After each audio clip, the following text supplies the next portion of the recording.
Okay, good evening, everyone. Has everyone got a copy of the sheets? We've got a lot to get through as always, so we'll best to make a start. So, Korach is of course a story that we are all very familiar with, and yet there are so much we can learn that is new. The title of the shir is Rebels and Revolutions, Learning the Lessons. And we're going to try and learn some of the lessons that come out from this episode, from this story. It is noteworthy that when it comes to this episode, it says in the fourth pasuk, the fourth verse in this parsha, pasuk Dalad, Vayishma Moshe, Vayipol al Panov. And Moshe hears the words of Korach, the rebellion in the desert, and it says Vayipol al Panov, and he falls down on his face. And Rashi explains the power of that moment, because this was the fourth time, and he had interceded on their behalf at the time of the golden calf, and the sin of the spies, and the other episodes, and the complainers in the Parsha Bahaloscha. And this one is almost like as if it's too much, and therefore he falls on his face, almost collapses. How am I going to cope with this fourth occasion? But also, it perhaps within that is the fact that not just that this was the fourth time, but the nature of it. The nature of when we have an example of a rebellion, of a machlokas that occurs within our people, it is always perhaps the most painful of all. And maybe that's also symbolized by Moshe falling on his face. And therefore, to understand what is really going on here is critical. So we're going to begin by looking at two Rashis, which, when seen together, are very powerful, very significant. The first Rashi is the very beginning of the parsha. We know that the word that is used is unusual. Vayikach Korach. It says, and Korach took. And what exactly did he take? And there's a lot of debate about it. Some say, the Sforno says that he took the 250 men. So there are simple ways of learning this. Rashi explains he took himself. Rashi says he took himself to a different place. Rashi says, look at the first short on the sheet, source on the sheet. Lokach es atzmo letzad echad. He took himself to another place, lios nechlok mitocha eda, to be, or letzad acher, maybe to another place, lios nechlok mitocha eda, to be divided from the rest of the congregation, la'ora ala kohuna, to complain about the priesthood, because as we know, his primary complaint was, why is it that you are taking everything for yourself, for your family, etc. We'll come back. And this is what Onkelos, the Targum, the Aramaic translation, translates. V'it paleg means to split. Nechalak, but it's reflexive. Yeah, he split himself. Nechalak, mishar ha'edol hachzik b'machlokas. He split himself from the rest of the congregation to strengthen in an argument. V'chein, and similarly, it says ma'yikoch chalibecha, which is a verse in Eov, in the book of Job. Why is your heart taking you? That is taking you away, distinguishing you from other people. It's a very powerful message. A person is able to take others and draw others in all sorts of different directions, but sometimes we're our own worst enemies. So Korach's biggest problem is his own internal issues, right? That he takes himself in a direction which proves to be disastrous and negative. But just how negative this is spelt out for us in a really terrifying Rashi. Rashi appears on verse 27. Let's see the pasuk first inside. So it's pasuk Chav Zayin in this chapter 16.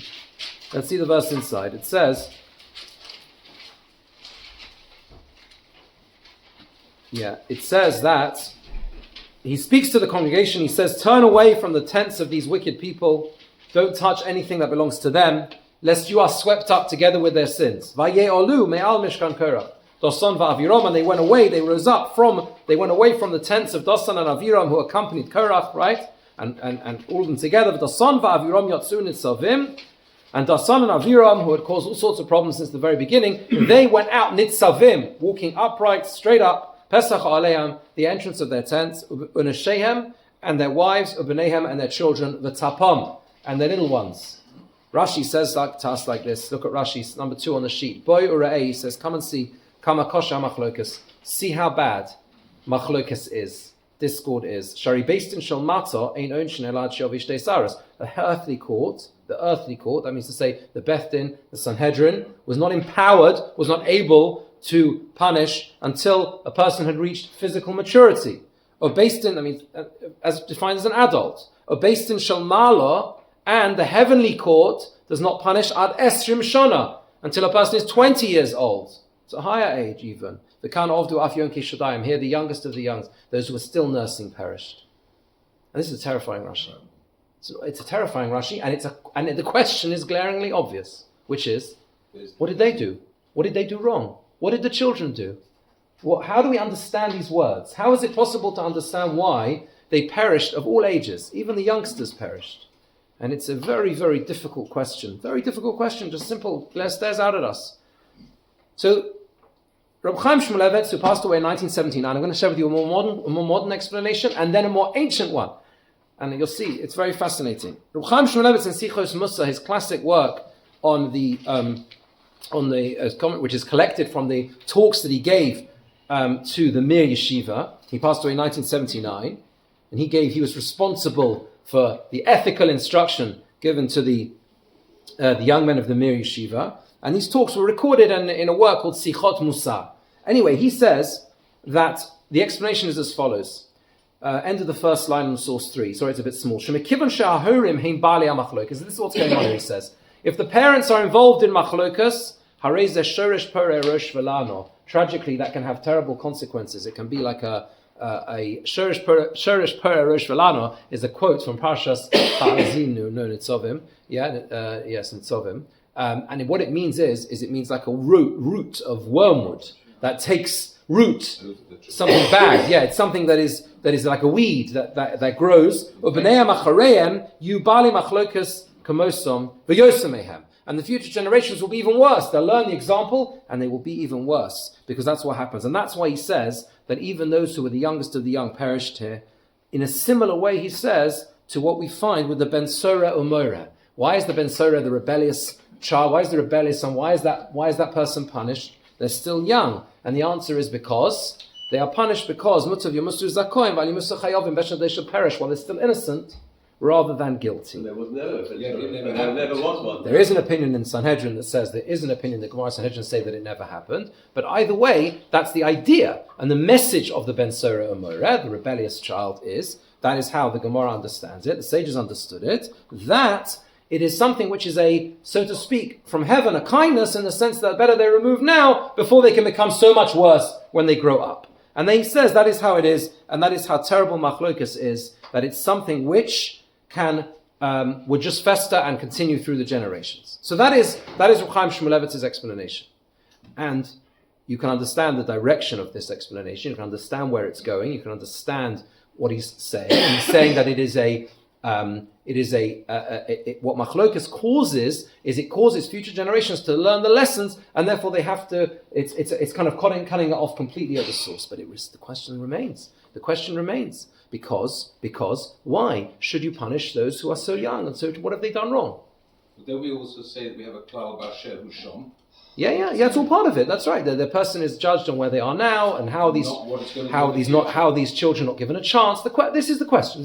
I'm going to share with you an explanation that is much earlier, much more ancient, from the Maharal of Prague. Maharal died in 1609, and he wrote a commentary on Rashi called Gur Aryeh, which is like the young lion. Okay, we're all into lions these days. Lions, Operation Lions. Yeah, that's how it is, right? So he's got the young lions, and he says like this. V'im Toma, and I really am sorry it's so small. Source 4. V'im Toma, he says, he asked the following question. Why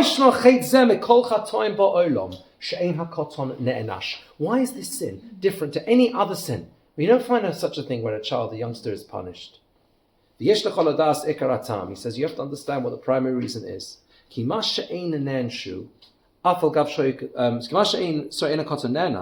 Why is it that a child is not punished? Simply because Hashem doesn't bring a punishment on a child. They haven't have responsibility. They have not reached legal adulthood, legal status where they're able to account for their own actions.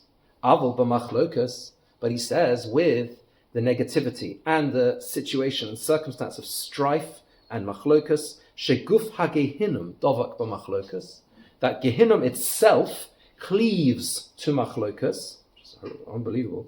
He says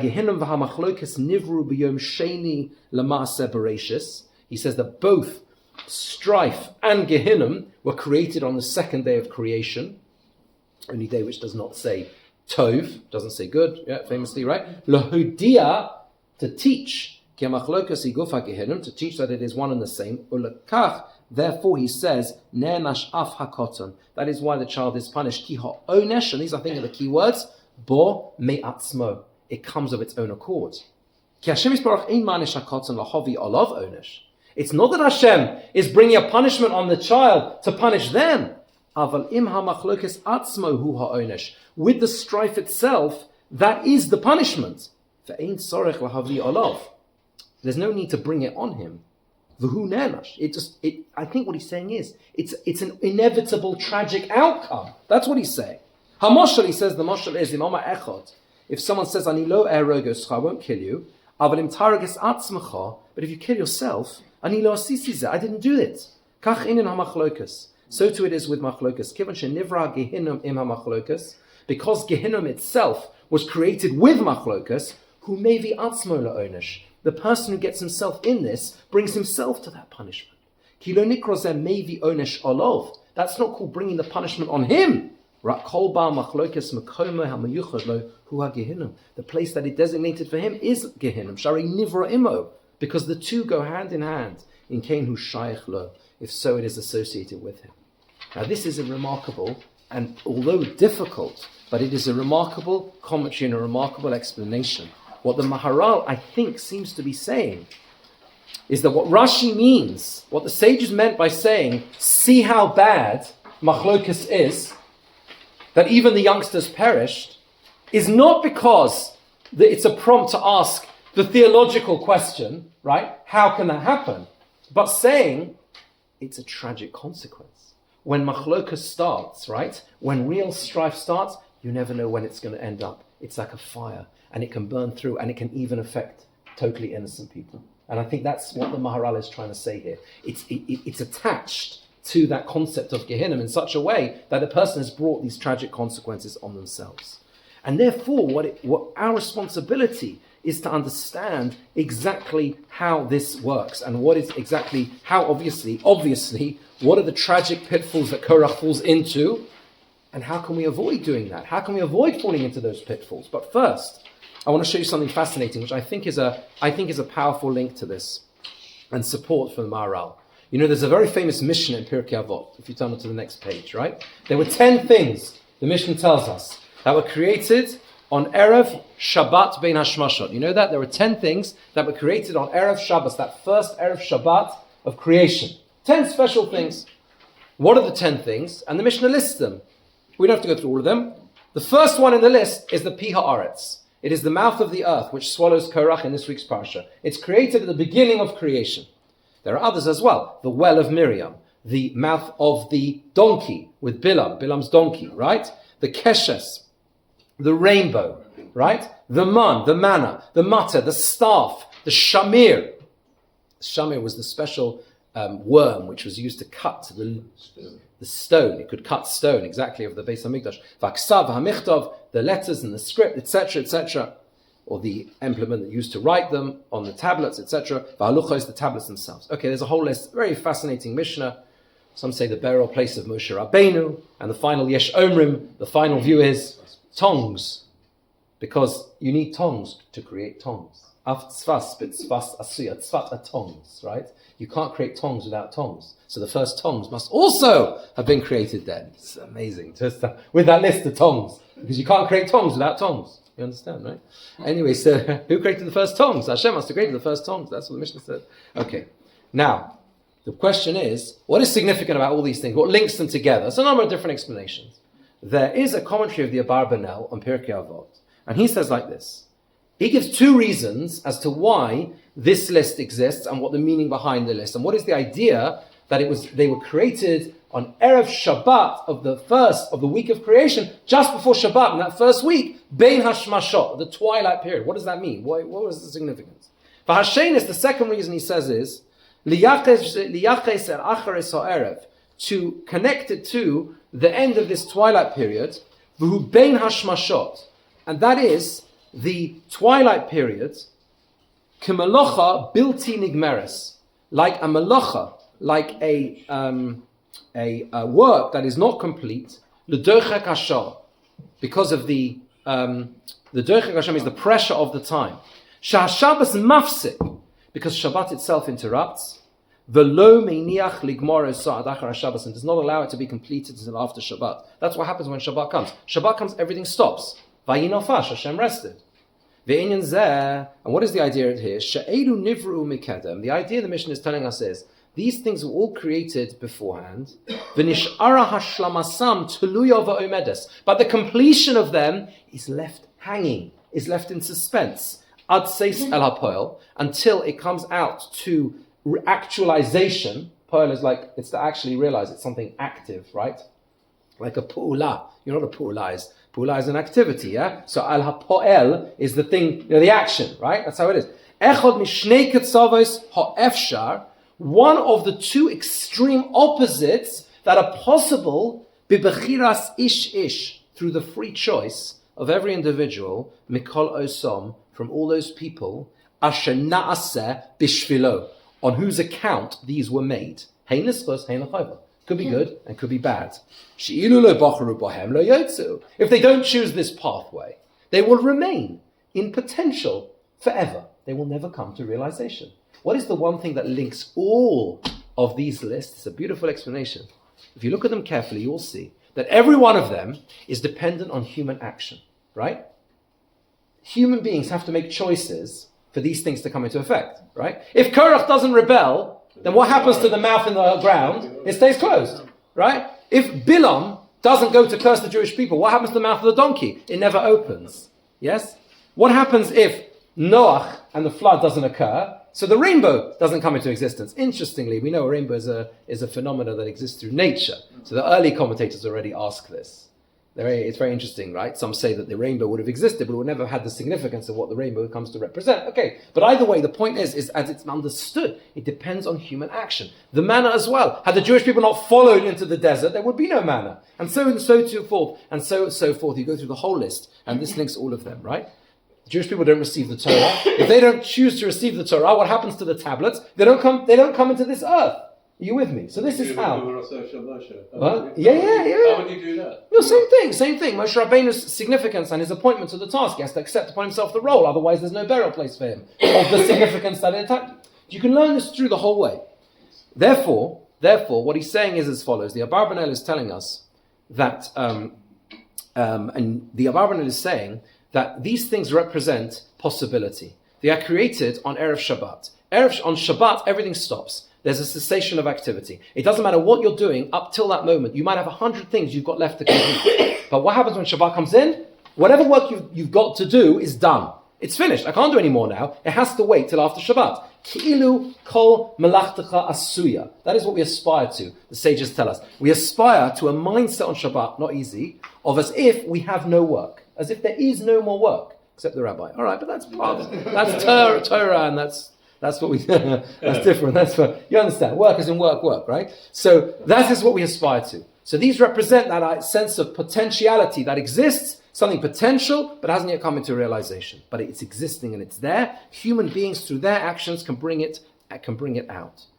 What it seems, I think, is that is why, when it comes to the mouth of the earth that swallows Korach, it mirrors perfectly this idea of machlokas itself.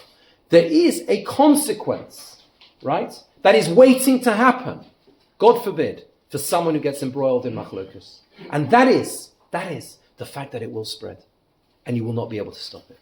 Now, it doesn't mean it can be as tragic as Korach, right? This was like the extreme example, right, where they were swallowed up by the earth. But the message is there, and we've seen it so many times throughout our history. How, machlokas, misplaced strife, the terrible consequences it can have for our people. And that is why the thing that is created to remove the machlokas, in this case, is something which is there, ready and waiting. This pi haaretz, this ability for the earth to open up, it's there, it's ready, but it's only potential. It will only be realized through human choice, through the choice that human beings make. Hashem is saying, it's there. There are consequences for our actions, but we have the choice whether or not we wish to put ourselves into that position or not. And that is why you have this Mishnah, which talks about the consequence of Pi Haaretz being in potential, just like Machlokas is potential with the consequences that can occur. So, what is it about Korach? What is the reason Let's understand what is the reason for the downfall itself. So, I'm going to share with you two tracks in the early commentators, one from the Rambam and one from the Mesilat Yesharim, the Ramchal Moshe Chaim Luzzatto. The Mishnah in Avos, Perkei Avos tells us, another Mishnah, also the same chapter, right? Kol machlokas shi l'shem shamayim, number 7, any debate, any strife that is l'shem shamayim, for the sake of heaven, sofa lehiskayim. It will survive, it will last, it will be something that is good. She'eino so l'shem shamayim in sofa lehiskayim, but any debate and strife that is not for the sake of heaven will not last. Ezu machlokas shi l'shem shamayim. What is an example of a debate, of an argument that is for the sake of heaven? Zu machlokas Hillel v'Shammai. This is the debate between Hillel and Shammai, the great sages of the Talmud of the Mishnah. They debated many things, they disagreed on many things, but that's called for the sake of heaven. V'she'eino l'shem shamayim. What is a debate that is not for the sake of heaven? Zu machlokas Korach v'chol hadosa. This is the debate, the strife between Korach and his entire congregation that gathered with him. Okay, very, very beautiful Mishnah. What is the obvious problem? That's one question. That's a good question. Yeah, why it doesn't say Korach and Moshe? Fine, but I wasn't looking for that one specifically. No, it's simple. Everyone thinks their arguments are l'shem shamayim. Even Korach. Everyone does. Have you ever met someone? I mean, not everyone. All right, it's a bit like most people or many people are convinced I've got to do this. It's the right thing to do. I know I'm right, so I've got to argue in this position. Right? So that's the problem. The problem is, the Mishnah tells us that you have to make sure that the machlokas you're having, the argument you're having, the machloket itself is l'shem shamayim, is for the sake of heaven. How on earth do I discern that? How do I work out if it's l'shem shamayim, for the sake of heaven? So the Rambam tells us, very simple. The Rambam in his commentary on the Mishnah, the Rambam wrote a commentary on the Mishnah in Arabic. They say he wrote this entire commentary on the Mishnah when he was on the boat on one of his travels, either from Spain to the land of Israel or somewhere like that. It's unbelievable. And it was written originally in Arabic. So when you learn the commentary of the Rambam on the Mishnah, not the same as Mishnah Torah, right? His classic work, which was written in Hebrew. He wrote that in Hebrew. We've got the original manuscripts, like in Oxford. They've got the original manuscripts with the Rambam's signature and the places where he crosses out and rewrites lines. Yeah? It could be Cambridge, okay? I think Oxford, other stuff as well. No, the Gne's in Cambridge, but there's other stuff as well. There is a manuscript, I think, in Oxford as well. But anyway, there are various things. The point is that is in Hebrew. This one was written in Arabic. So unless you speak Arabic or read Arabic, you're always reading a translation of the Rambam when you learn his commentary on the Mishnah. He says, Shemi sheyachalok, number 8, lo lekavona pechusa, someone who argues not for a lowly purpose, because he's searching for the truth. His word will be established and will not be cut off. So the Rambam understands that the key question a person needs to ask themselves is it really a search for emet? Is it really something which is the search for truth or not? Are there ulterior motives? How do you know that Hillel and Shammai were really doing that? So the Gemara tells us why. The Gemara tells us how we know. Because when it came to, one way we can tell, when it came to deciding who the halacha would be like, the halacha is generally like Hillel over Shammai.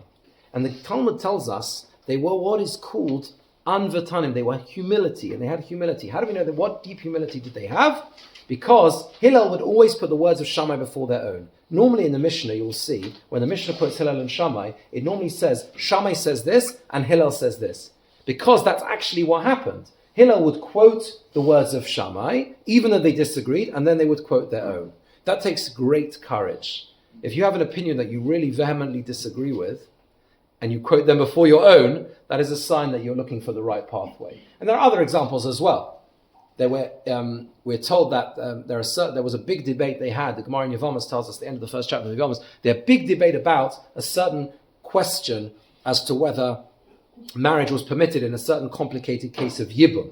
And there was a huge debate between the houses of Hillel and the houses of Shammai. And the consequences were immense, because those who ruled that certain marriages were not permitted could not marry into those who permitted them. Nevertheless, we are told that they still made shidduchim between the houses of Hillel and Shammai. Why? Because they trusted each other. They trusted that they wouldn't present a potential marriage partner, which was not permitted according to the other one's opinion. So this was the Hillel and Shammai. Whereas what we find with Korach is in fact the opposite. We find that in a number of locations you see that after Moshe Rabbeinu's first response, so Moshe says to them,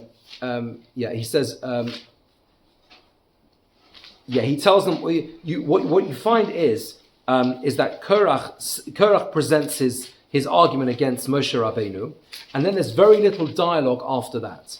They stand up and they say, and they gather together, and they say, Ki kol ha'eda kulam kadoshim. Everyone is holy, not only you. Why is it that everything goes to your family? Rashi explains that the biggest problem they had was not the fact that Moshe Rabbeinu himself was in his position and his brother Aaron was where he was, but why was it that you've taken also the appointment of one of the Nesiim came also the princes also came from their family as well, and that was what he had a problem with. So they challenge Moshe Rabbeinu. Moshe hears and falls on his face, and then he responds to them and he tells them what to do. Okay, and he says, he calls the Dasan and Aviram, and they respond to him, etc. And he tells them to take these. There was a whole process they need to do. It's with the ketores, with the incense, etc. And Hashem then says, separate from them, and they remove themselves from Korach, from the people, from that congregation. And he says, if you will see, there will be this terrible thing is going to happen. And as soon as it's finished, verse Lamed Aleph 31, when he's finished speaking, the ground splits and they fall in. So how much does Korach actually say in this story? Very, very little. His recorded words in the Torah are only a few words at the beginning, a few lines at the beginning, which seems to imply there isn't a real dialogue and debate going on here, right? He's not prepared to listen. He's not prepared to understand and see the other side. And that is the Rambam's approach. That is what the Rambam understands, that one of the key causes of Machlokas. But there is, and it's not called L'Shem Shamaim for the sake of heaven. There's another approach which is spelt out by the Ramchal. The Ramchal is a very, very fascinating individual. The Ramchal, he died in 1746. And he didn't live for very long. He was born in Padua and eventually went to Akko. He passed away in the land of Israel. He died about the age of 38 or 39. He wrote the work called Mesilat Yesharim, which was published in Amsterdam in 1740, which to this day is one of the most important works of Musar, ethical instruction. It means the path of the just, Mesilat Yesharim. And in that work, he spells out what is the key problem when it came to the argument of Korach. Yisera aleh chemdas hakovod. He says more than this, it's in the middle of a longer piece. The desire for honor. Ki kvar hoya efshar, he says, it's already possible. The person can conquer their evil inclination when it comes to money or any sorts of other benefits. But the one thing that's left that pushes a person and motivates a person, even if everything else doesn't, is that desire for honor. Ki ef shelo lisbo, because a person is unable to bear v'liros, and to see as atzmo pochos mechavero, to be able to see oneself lower than someone else they perceive as their contemporary. V'aldova zenichshelu rabim v'ne'evdu. And on this, many, many people have stumbled and been lost. And he brings in a fascinating story from the Gemara in Sanhedrin. There was an individual called Yerovam ben Nevat. What did Yerovam ben Nevat do? He was lost. Yerovam became the king of the northern kingdom when the kingdom split. And it says that he was destroyed and removed from the world to come because of honor. Because it says as follows, Tfosei HaKadosh Baruch Hu b'vigdo. Hashem took hold of his garment. V'omar lo, he said to him, Chazar b'cha. You can do tshuva. You know, the northern kingdom split, and they set up an idol in the north. People would go to instead of going to the temple. So the Gemara says to us, Hashem said to him, Yerovam, I'll give you a chance. Do tshuva. Va'ani va'ata uben Yishai netayel b'gan Eden. And if you do tshuva, me, Hashem says, me and you and David HaMelech ben Yishai, David ben Yishai, right? We'll walk together in Gan Eden. What an offer. What an offer. Wherever you've done wrong, Hashem says, you can do tshuva, and we will walk together in Gan Eden. And look into the response. Amalei said to him, Mi Baruch, when we walk together in Gan Eden, who's going to lead? Who's going to go first? Yeah. Apart from Hashem, I think he's asking about himself or King David. Amalei said to him, Ben Yeshai Borosh, David will walk ahead of you. Amalei said to me, Hachi lo bo'ina. If so, I don't want it. This is where you find that you find stories in the Gemara which are so powerful and they're so real. Do you understand it? Of course, a real story. The Gemara is telling something that happened. This event happened. This conversation happened. But you always have to ask yourself, why is the Gemara telling me this? And you read this sort of thing in the Gemara and you think this is so contemporary. This sort of thing where a person can be offered the biggest riches in the world, but the little bit of covet is missing. You understand? A little bit of honor. Who's going to go first? You're offering me so much. You're going to win the lottery, but I want to win it the day before the other person, right? Yeah. That's right. And everything, like Mordechai Yehudi. That's right. Mordechai Yehudi. Just the one thing. That's how it is, right? Mi garam leKorach, he says. Now he goes and he links this to Korach. What caused Korach? What caused Korach to perish and all of his congregation? Elam ipnei hakovod. The only thing that made them perish was honor. It's a pasuk. It says, "Uvikashtem gam ku'ana." You've got so much. You're part of the tribe of Levi. You're the pinnacle of the people. You're going to sing in the Beis Hamikdash in the temple. You're going to do so many things. But you want the priesthood as well.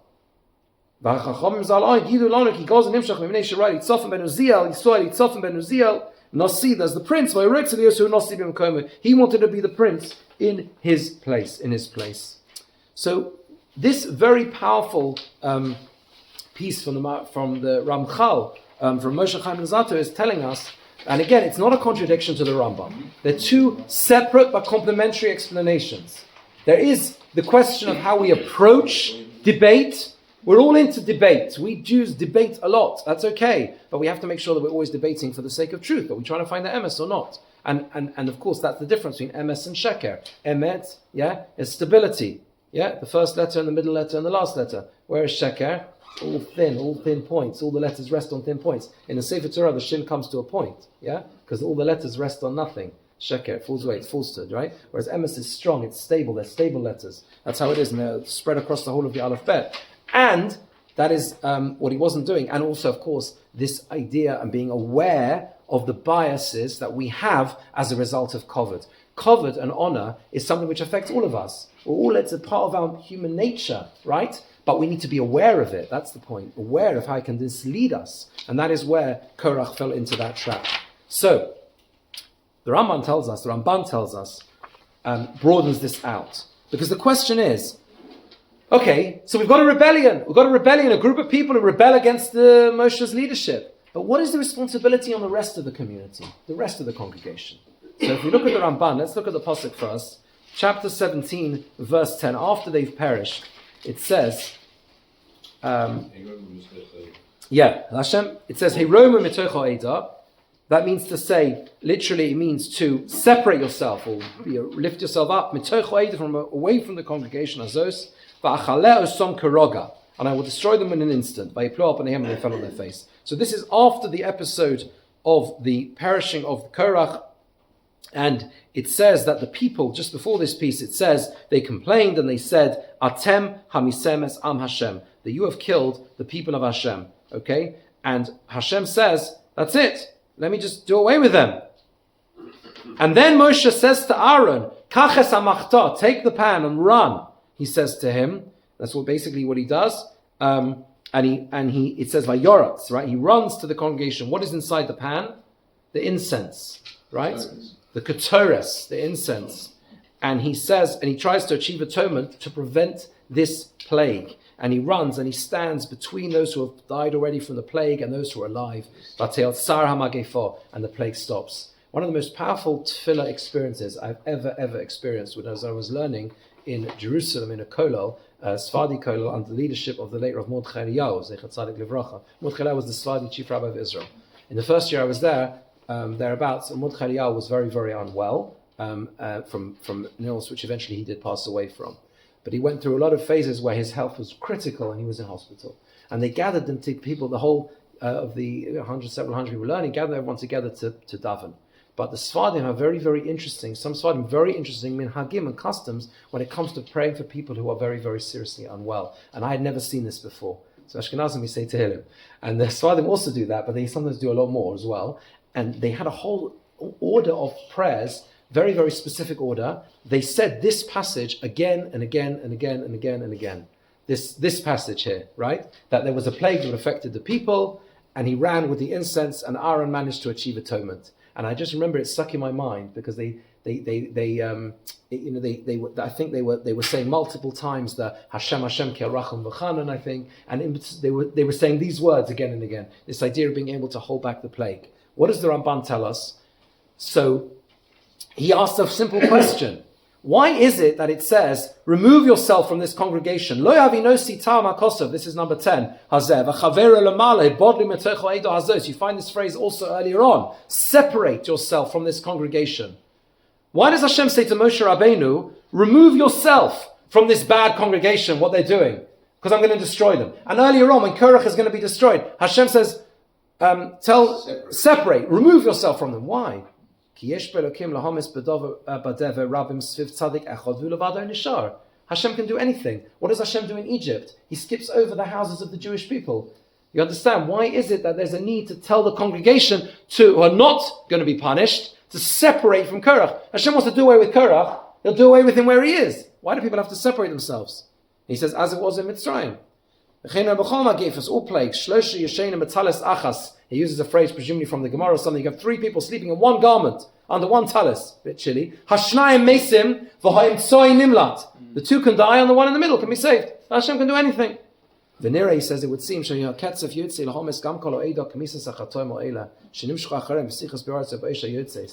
says that it seems that this anger, this wrath went out to affect all of the whole congregation, like those who had sinned, because they had been drawn after them. Okay? And these were had the ability and the potential to strike all of them at one go, unless there was a miracle, a second miracle of those who were meant to escape. So he says that, and he gives another explanation after that. But what the Ramban seems to be saying here is that there is a need to understand that there is a collective responsibility. And therefore, when it says that everyone else had to separate themselves from Korach and from the negativity, from the problematic issues, right, that were going on here, it was because there were 2 miracles that were needed. There was the first miracle, which was the mouth opening up to swallow Korach. And then there's a second miracle. The second miracle is the Nes Sheni Banimlatim. Is the second miracle to save everyone else. Because it is not good enough for a person to say, I'm not involved in this machlokas, it's nothing to do with me. I'm walking away quietly. A person has an ability. Sometimes we have potential and the possibility to stop machlokas, to try and stop it. And that's a lesson that we learn from here as well. Are you with me? The fact that there was a need for a second miracle to remove everyone else shows that they also, it would seem, had some degree of responsibility in some way, perhaps because they could have stopped it. Isn't there also a parish which says that once the mashchis is allowed? Yes. Yeah.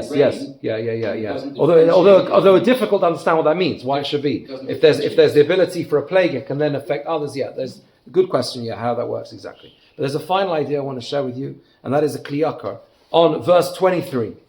The kliyakar says to us, it says that there is this fascinating piece with the almonds, right? The almond, that flour. They post the sticks, and what happens, and how does he prove that Aaron?